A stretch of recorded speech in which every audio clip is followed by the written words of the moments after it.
Rabbi Bar-Hayim said in my sukkah that he thinks that the Haredi anti-Temple Mount movement is like a cult. Okay, I don't think I would use that word. I don't think there's a cult necessarily. I think it's just a cultural thing, but it is a conspiracy. Okay, we said that there's a conspiracy between certain rabbi types who really don't want it to happen because they don't know what to do about it, and the seculars are trying to keep us away from the Harabayas because they don't want it. Basically, Moshe Dayan and the Rabbanut. Okay, so they're against it, and everybody's just going along with it, but they don't realize that the establishment is conspiring to keep them against them.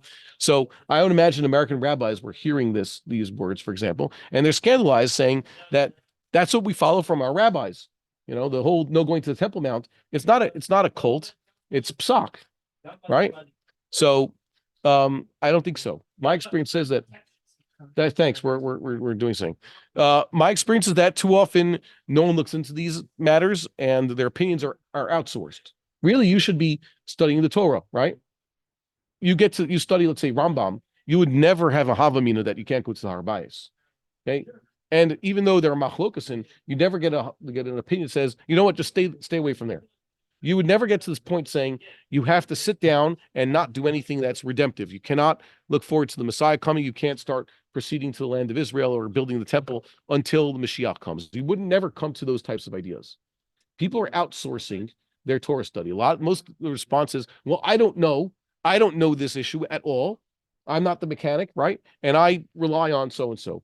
That's fine. But if you are outsourcing your halachic knowledge and your practice, don't start making claims that, well, it must be legitimate. You didn't look into it, so you don't know. That was, by the way, with Dikduk. Every 5 years, I encounter someone who, most people want to hear this type of stuff. You know, they want to hear about pronunciation, and they're fascinated by it. They don't adopt it. You know, very few people actually incorporate these things, but it's good to learn, and you meet other medacte. And every 5 years, you encounter someone who's scandalized by it and offended and says it's usher. There was a guy in yeshiva. It was even a Rosh Yeshiva when I first came to Eretz Yisrael. It was against it. First, it was a Rosh Yeshiva. Then it was a guy in yeshiva. A very smart guy said it was, forbidden. There was a guy, a pretend pulpit rabbi, who said it must be all usher. There was a colleague. No, hold on. To incorporate dikduk, like proper pronunciation. Rabbi Braunspiegel said, the more you know, you incorporate into it. But this other fellow said, you can't. The vav is pronounced like a vet, and that's it. Yeah, it's interesting if you talk about it, but when it comes to leading the service and reading from the Torah, that's forgotten because that's not our tradition. We do it this way. And a tough should remain a samech. Matter of fact, I met quite a few rabbis when it comes to this thing. The limit of their knowledge is there's Ashkenazis, whatever that means. That's a legitimate form of Hebrew pronunciation, or the way the Sephardim do and the Israelis do, or whatever in between. Okay, so it comes down to a tough can be pronounced like a T or like an S, but chas v'shalom it be pronounced like a TH. Okay, that's beyond the pale. Make sense? Because those are the two ways. Those are the two ways that exist. And really, your Ashkenazic alavai you should pronounce like an S. But if not, because you grew up Israeli or Sephardic or Modernish, whatever it might be, so they didn't teach you where it doesn't sound right, so you don't do it. But to pronounce like a TH is forbidden. Okay, every now and then you encounter someone like that. So if he's holding, which you usually will understand dikduk, and if he's fascinated by it, he'll understand it also. But those who just say it must be usher, they've outsourced their understanding. So I don't think, back to the topic, I don't think that when most in Haredi society are against going to Harabai, so they say it's prohibited. It's a cult necessarily. They're Jews just like we are. They've just been greatly misled, or they're uninformed. And when it comes to trying to really get an informed opinion about this, the people they go to are uninformed. That's all. It's like Techeles. No one who's looked into Techeles deeply has come out and said, you know what? Don't wear it. There's something amazing. All the major scholars who've put in time to learn about Techeles, they always come to one conclusion, which is wear it.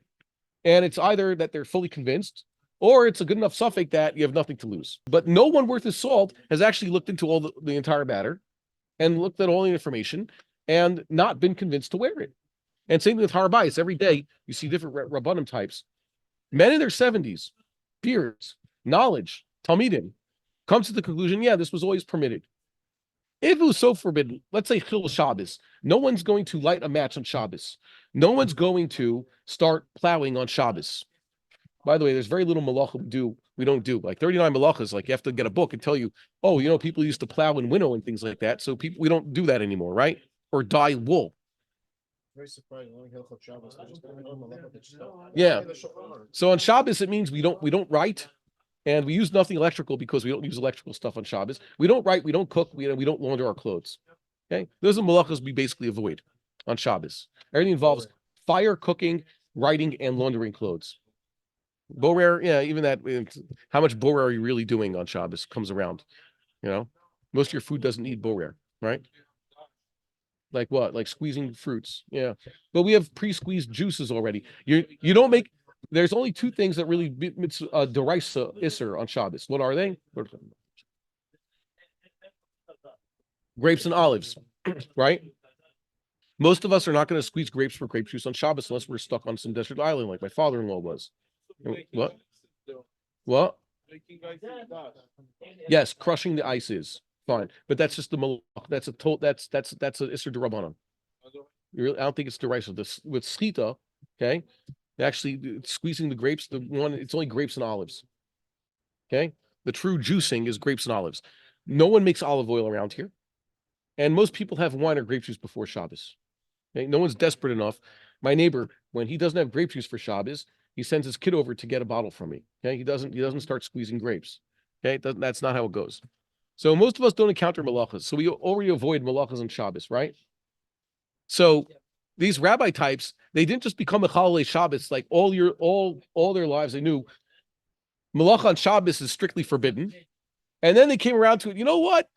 I'm going to start cooking and writing letters and squeezing grapes and laundering my clothes on Shabbos. They're not going to become a Chalei Shabbos at the end of their lives, right? But you know what they will do? They'll finally go to Haredi to daven. Because that is not usser. If it was as usser as they're saying it was, you wouldn't have senior rabbanim seeing the light later in life and starting to do these terrible sins, right? Rabbi Stavsky this week went to Haredi for the first time, and there was quite a few. Like I said, there are a lot who go and they don't get their picture taken, but they're going, so they come to this realization. Singers do go. I don't know if I could say their names publicly. Okay? There are some prominent people who went. I don't know if I could say their names publicly because I don't know if I could say their names publicly. So misafik, I'm not going to. Okay. So, but there are people who go. Of course you should go.